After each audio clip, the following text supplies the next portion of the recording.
Okay, let's begin our discussion of integrated pest management from an ecological perspective.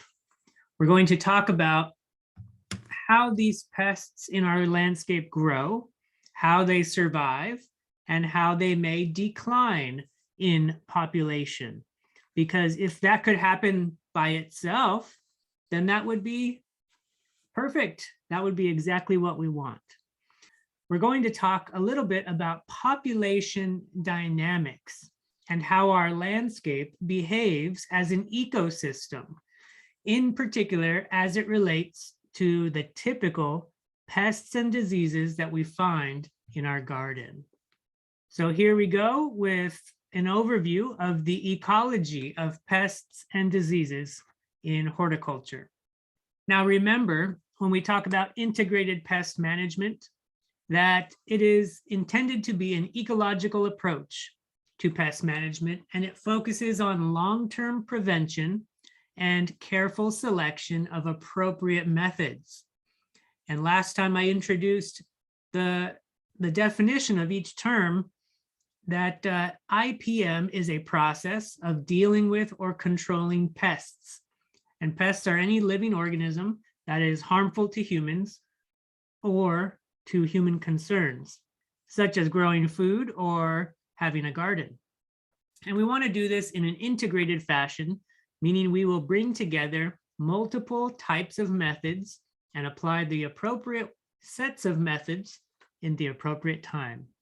And we can break down IPM into a number of steps, and different people will kind of categorize them in different ways.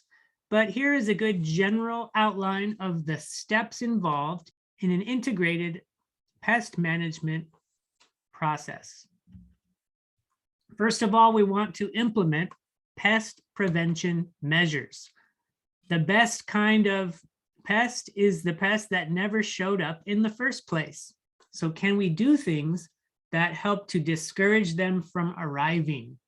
And sometimes they're very simple, sometimes they're quite sophisticated, but there are techniques that we can employ all throughout the process of designing, installing, and maintaining a landscape that can deter some of the more problematic pest species from even arriving in our gardens. That's number one. We always want to be prevention focused.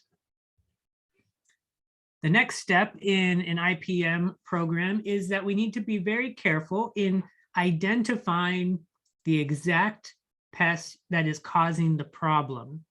If we do not have the proper identification, we can make an error in judgment. And we want to understand the life cycle and the ecology of the organism in order to implement a measure that will target that one creature. And whether we're trying to deter or avoid or even control for that pest, if we understand its life cycle, then we can do so appropriately without causing unintended harm. But we can only do that if we have a proper identification. So knowing how to identify the pest is very important. And then the next step, once we know what pest is causing some problems, is we need to monitor and assess the damage. It's not good enough to just see a bug and go out and try to kill it. We need to sit back and watch. We need to gather some information. We need to see, okay, what kind of damage is happening and how much is too much. Maybe the fact that the bug is there is not really a problem. You want to think about how much damage you can tolerate in your landscape, depending on that circumstance. And then finally, once we have information on how many pests we have, what the population is like, and assessing the damage, we need to make a decision on when is the time to do something about it. And we call that point, that moment, the action threshold. When the problems get above a certain quantifiable amount, then we will act. Below that amount, we will decide it's not a problem.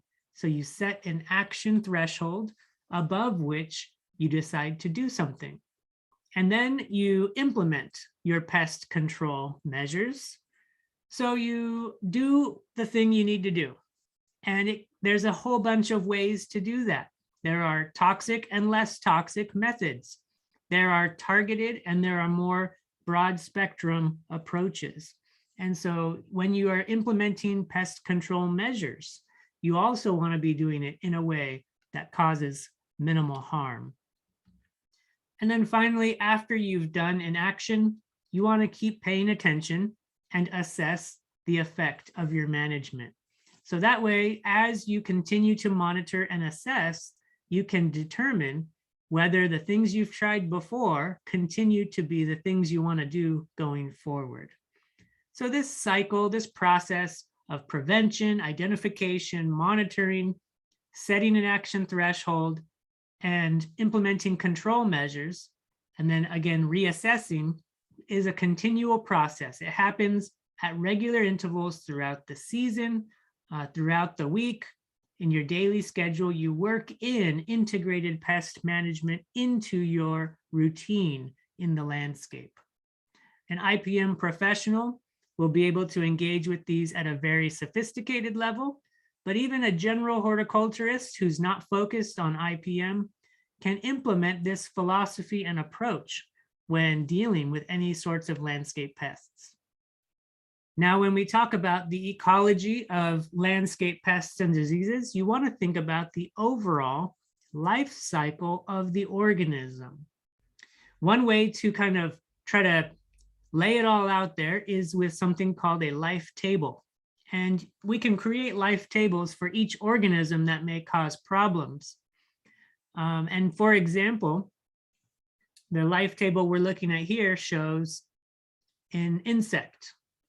And it shows how many insects are born, and in each step of the life cycle, how many typically die, and the cause of the mortality, and just a little bit of quantitative data to help us make choices. In this case, we have a pest called corn earworm, and you can see that at the egg stage, we may have 1,000 individuals alive. And even at that early stage, there's a wasp that causes parasitism, and it will take out 386 out of 1,000. So we've got a potential natural enemy of this earworm at the egg stage. Now, as we go down through the stages of continued egg, larva stages, pupa, and adult, you can see that there are different causes of mortality all the way throughout. And each of those causes has a different number, typically, that will die due to that. And by the time we get to the adult, we only have 52 individuals out of 1,000 eggs. And so it's important to understand that this is a life cycle of an organism. And just because you see 1,000 eggs doesn't mean you need to do something if the adult is the thing that's the problem. And so kind of thinking in this term, we can make the appropriate decision and not act out of fear of damage. We want to make sure we're acting out of information. A life table is just one tool to help us in our approach. But let's think about now a population of pests and recognize that the numbers of pests goes up and down. It'll go up and down for a number of reasons, but it goes up when there's a lot of food. It goes down when there's not a lot of food. If there's no predators, it goes up. If there's a lot of predators, it goes down. And we end up with a constant population level that is relatively stable, but not flat. So it will go up and down, up and down, up and down throughout the seasons, but that up and down will stay relatively the same over time unless something else changes. We call this a dynamic equilibrium, and natural populations of all organisms will achieve a dynamic equilibrium over time. And you could think of this as the coyote and the roadrunner. We've got the predator and we've got the prey. And down below, we've got a graph that shows two populations. N1 is one population, N2 is another. Let's just say N1 is the roadrunner, N2 is the coyote, although that's not exactly what's being mapped here. But over time, as we go from left to right, the number of roadrunners will rise because there's a lot of roadrunner food out in the environment. And when there's a lot of roadrunners, now coyotes will have a lot of food. They will come in and start eating the roadrunners. So you can see that first you have the rise in one organism's population, and a second organism that's related may be delayed in time, but will also rise. And then as the second one rises, it consumes and causes the first one to go down. And then eventually there's no more roadrunners. And so now the coyote population goes down. And over time, we have this kind of delicate back and forth of these two organisms, and not just individuals, but populations. So this dynamic equilibrium happens between organisms and their environment. So like plants and animals, the bugs that eat your plants and the plants that are available as food for the bugs, and the predators and the prey. And they all have lots of interactions with all the other organisms in the garden or landscape ecosystem. So it's a complex process, but it's one that we can understand and use information from in order to make good decisions. Now, it's important to think about different factors that will affect the population density. And we're talking in general terms here, but in particular, how does it apply to garden pests and diseases? So there's two main types of factors that will affect your pest population. And the first set are the density independent factors. These are things that can happen that will affect your population equally, regardless of how many individuals or how dense the population. Things like an increase in temperature, or a change in humidity, a fire event, a storm, in an aquatic ecosystem, the amount of oxygen in the water. Those are all things that it doesn't matter how many organisms you have, the population will be affected in a similar way. If you have a fire and there's 1,000 bugs, it's going to be the same as if you only had 5 bugs once the fire passes through. And then we have density dependent factors. And these are a little bit more difficult to understand and follow. But it's the idea that as a population increases or decreases, the pressure on that population changes. So for example, a bigger population may be more vulnerable to diseases or parasites. Or as a population grows, it may emigrate, or it may move from that specific area to a new place. And these are things that happen on all levels. We can think of them in human population terms sometimes, but especially with our pests and diseases, we're trying to identify what is independent and what is dependent in our circumstance. Because if we know what's going to happen, we can kind of make informed choices about the future pest population. And this leads us to a concept known as a carrying capacity. So every ecosystem has a certain number of organisms it can hold, or that it can provide the resources to.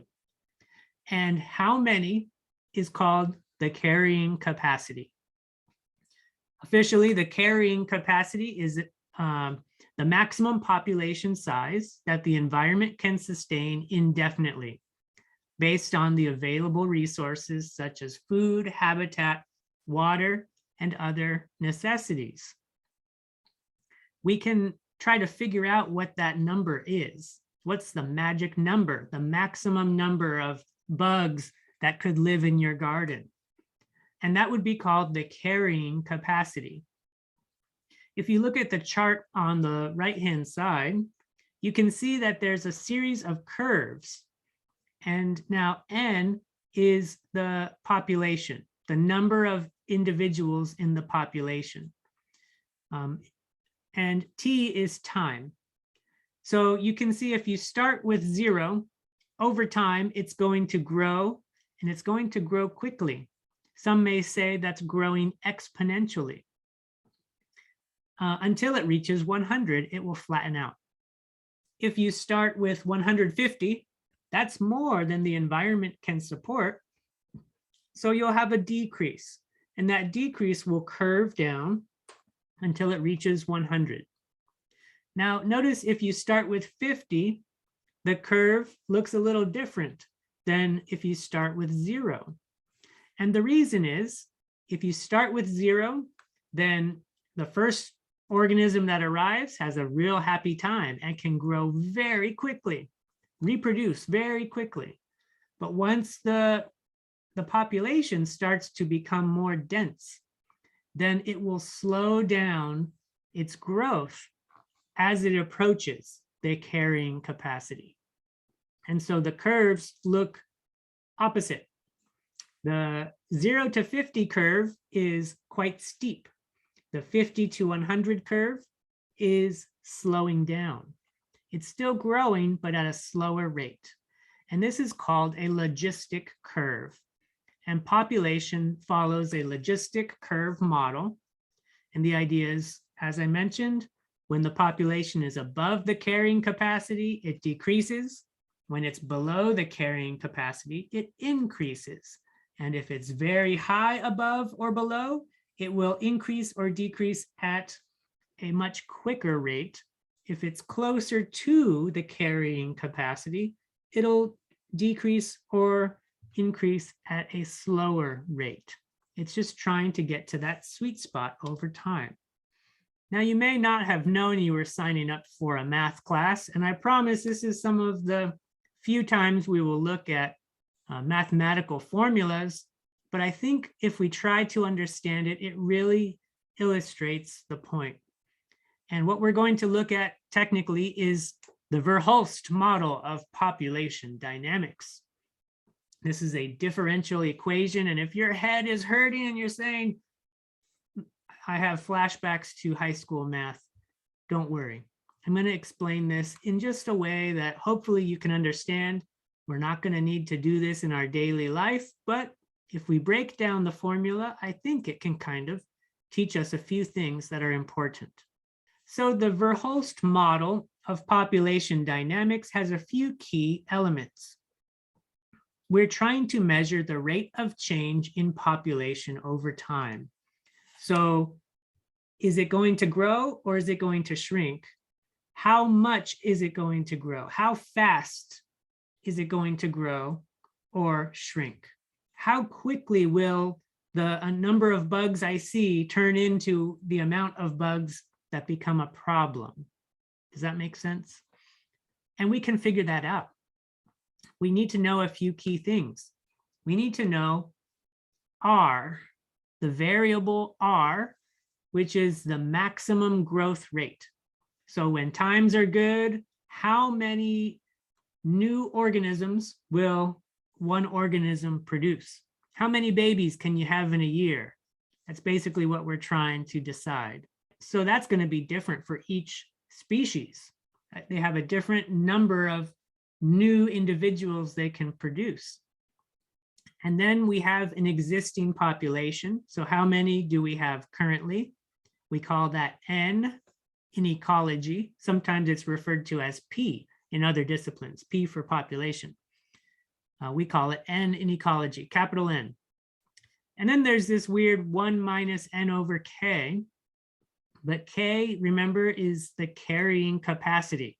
So as long as we know the carrying capacity or how many individuals can this environment support? And we know how many individuals we currently have, and we know how quickly that population can grow. With those three bits of information, we can figure out how fast it's going to grow today, tomorrow, and the next day. You end up with a curve that looks like this logistical curve here. But let's do a few examples to try to illustrate this idea. So here we have our general model of population dynamics. We're going to make a few assumptions. We will say that R is 1.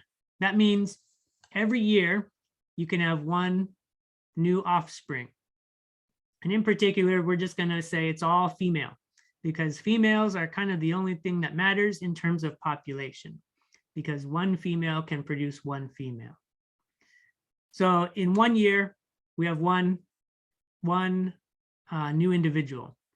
We start with 5 in the population, and the carrying capacity can hold 10. And this is not just animals, it's plants, it's all sorts of things. So we could say 10 trees, we could say 10 bugs, we could say 10 people. We can think of it in these similar terms. And it's a little bit general, but just bear with me to understand the concept.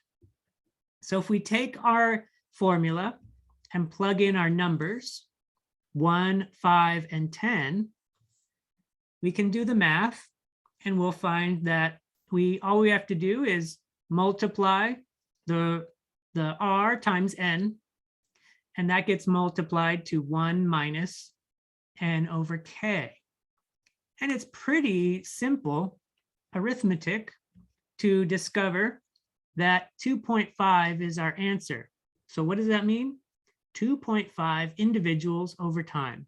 And in this case, I said a year, but it doesn't really make a difference. We're just using a general example. But in this example, if you have 5 individuals and the environment can support 10, and every year you can produce 1, then you're going to produce 2.5 individuals in a year. That's the growth rate. That's the speed at which your population will grow, 2.5. Now let's try messing with these variables to see how it changes. So we'll take the same rate, the same population, but we'll say the carrying capacity can support 100 individuals. It's a beautiful environment that can support all kinds of organisms. If we plug in those same numbers and do the arithmetic, we end up finding that the rate is going to be 4.75 because there's less competition. There's less population pressure. The idea is as the population grows, it tends to become self-limiting. So if you are very low, very small numbers under the carrying capacity, you're going to start to grow very quickly. But if you're closer to the carrying capacity, you won't grow very much. So far, none of this tells us what to do about our organisms in question from a management perspective, but we're just still watching the population, trying to see where's it going to go and how quickly. Now let's change these numbers a little bit, and let's say that we have a carrying capacity of 10, and again, we can produce 1 new individual per year, but we currently have 12. There's too many organisms for the area. And what that means is there's not enough food, there's not enough resources, there's not enough sunlight. Whatever the key ingredient is, there won't be enough to give all of the population what it needs. So what will happen when we do this arithmetic? Notice we have 12 over 10. So that's a number greater than 1. When we subtract 1 minus a number greater than 1, we get a negative number.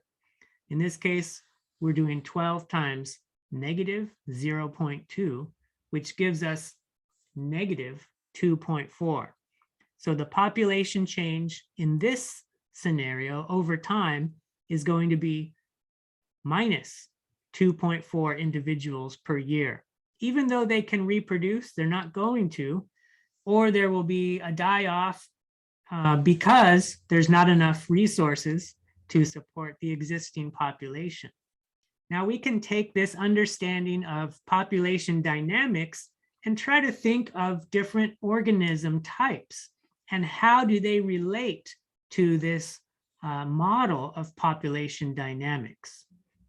We end up with what's called a theory, the theory of R and K selection.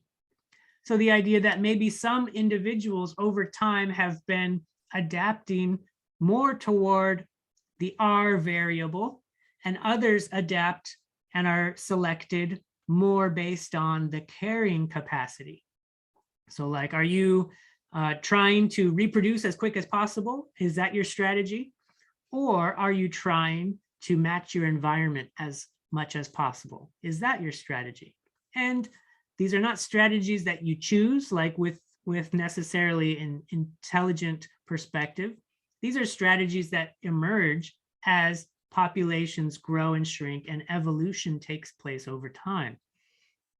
So with the R-selected organisms, these are organisms that are on kind of one side of a spectrum. They tend to mature rapidly. They have an early age of first reproduction. They have a relatively short lifespan. They have a large number of offspring at a time. They have a high mortality rate and a low offspring survival rate. And they have minimal parental care or investment. And I have an image of rats, for example, are a little bit more on the R-selected side of things. And in fact, most of our pest organisms we consider to be pests because they have this R-selected trait. Weeds, for example, weedy plants will mature rapidly. They'll produce a lot of seeds. They don't need to live a long time. They just kind of explode in population. And if we don't do anything, they quickly go beyond our control. On the other hand, we have those organisms that are more selected by K, or the carrying capacity of the environment. And these organisms mature more slowly. They have a later age of first reproduction. They have a longer lifespan, typically fewer offspring at a time, more reproductive events spread out over a longer span of time, low mortality rate, and a high offspring survival rate, and a high parental investment. And elephants are probably the most K-selected organism we have, with a very long gestation period, for example, a long life. Now you may ask yourself, where do humans stand on this spectrum?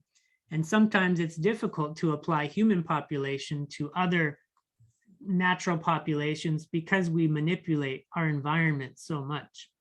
However, when I look at these two lists, I tend to say humans are K-selected because we mature slowly, we have few offspring at a time, parental investment is very high, or required for a human to reach adulthood.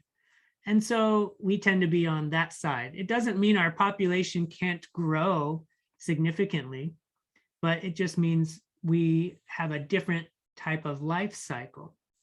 And again, most of your pests and diseases, however, not all, but most, will tend to be on this R-selected side of things.